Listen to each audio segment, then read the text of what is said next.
प्रिय छात्रों, आज हम आप लोगों के सामने एक आधुनिक इतिहास का टॉपिक लेकर के आए हैं, जिसमें कि आप लोग अगस्त प्रस्ताव, उसके साथ साथ अगस्त घोषणा और अगस्त संकल्प, ये तीनों एक तरीके से नाम से तो ये प्रतीत हो रहा है कि ये तीनों एक ही चीज़ें हैं, लेकिन ये तीनों का कंसेप्ट जो है वो अलग अलग है और ये तीनों अलग अलग वर्षों में पारित किया गया था।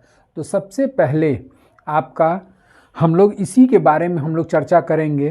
तो तीनों का कॉलम आप लोग बना लीजिए और उस कॉलम में आपका पहला है अगस्त घोषणा, पहला अगस्त घोषणा।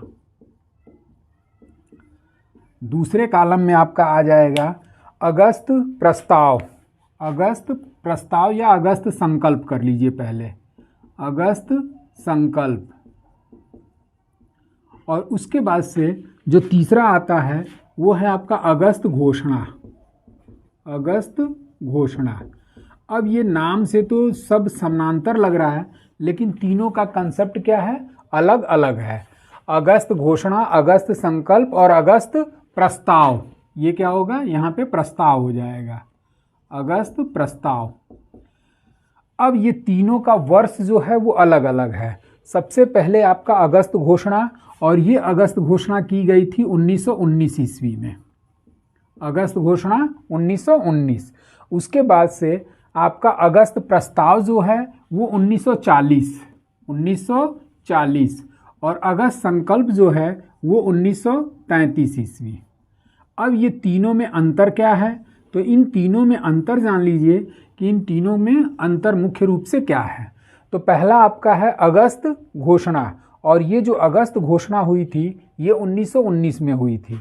और जैसा कि आप लोगों को पता होगा, ये अगस्त में ही आपका गवर्नर जनरल जो है 1919 में गवर्नर जनरल कौन हुआ करता था, गवर्नर जनरल जो था वो था आपका मॉन्टेग्यू। और इसी मॉन्टेग्यू के द्वारा आपका एक अधिनियम पारित किया गया था, जिसे चेम्सफोर्ड मॉन्टेग्यू ये दोनों ने मिल करके बनाया था, तो जिसे मॉन्टेग्यू चेम्सफोर्ड सुधार अधिनियम या भारत शासन अधिनियम 1919 के नाम से जाना जाता है।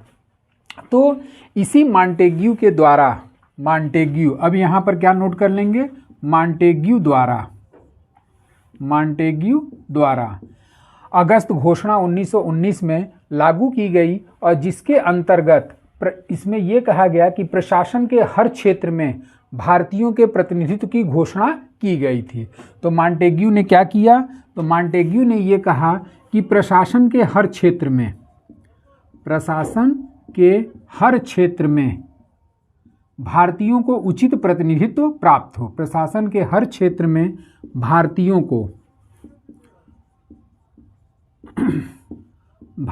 को उचित प्रतिनिधित्व प्राप्त हो। तो इस तरीके से ये जो है आपका अगस्त घोषणा के नाम से जाना गया, जिसमें मॉन्टेग्यू ने ये कहा, मॉन्टेग्यू जो था ये भारत सचिव हुआ करता था, और इसी मॉन्टेग्यू ने ये घोषणा किया कि प्रशासन के हर क्षेत्र में भारतीयों का उचित प्रतिनिधित्व दिया जाना चाहिए। उसके बाद आपका आ जाता है अगस्त संकल्प, और ये अगस्त संकल्प 1933 में हुआ था। और इसी अगस्त संकल्प 1933 में किसके द्वारा, तो गांधी जी द्वारा। और गांधी जी ने 1933 में साबरमती आश्रम छोड़ दिया, और साबरमती आश्रम छोड़ने के पश्चात गांधी जी ने ये संकल्प लिया कि अब मैं साबरमती आश्रम तभी आऊँगा जब तक मैं भारत को स्वराज्य प्रदान न करा दूँ। तो अब ये अगस्त संकल्प किससे रिलेटेड है, तो यहाँ तो आपका मॉन्टेग्यू हो गया, और यहाँ पर ये अगस्त संकल्प किससे रिलेटेड, तो गांधी द्वारा। और गांधी जी ने क्या कहा कि साबरमती आश्रम इन्होंने छोड़ दिया, साबरमती आश्रम जो कि गुजरात में स्थित है, और इसी अहमदाबाद के गुजरात के अहमदाबाद में साबरमती आश्रम की गांधी जी ने स्थापना किया था, और इसी साबरमती आश्रम को इन्होंने हमेशा के लिए छोड़ने का संकल्प लिया, साबरमती आश्रम छोड़ने का संकल्प। और संकल्प लेने के साथ साथ इन्होंने ये भी कहा कि वापसी जो होगी मेरी वो कब होगी, तो वापसी जब भी होगी, मैं भारत को जब तक स्वराज्य नहीं दिला देता तब तक मेरी वापसी नहीं होगी। तो अगस्त संकल्प जो है वो गांधी जी के द्वारा, और साबरमती आश्रम छोड़ने का इन्होंने संकल्प लेते हुए कि मैं तब दोबारा तभी वापस साबरमती आश्रम में प्रवेश करूंगा जब मैं भारत को स्वराज्य प्रदान कर दूंगा। अब ये जो अगस्त प्रस्ताव है ये 1940 में किया गया था, और ये अगस्त प्रस्ताव 1940 में मुस्लिमों के हितों का उल्लेख किया गया, जिसके अंतर्गत ये कहा गया था कि बिना अल्पसंख्यकों स्वीकृति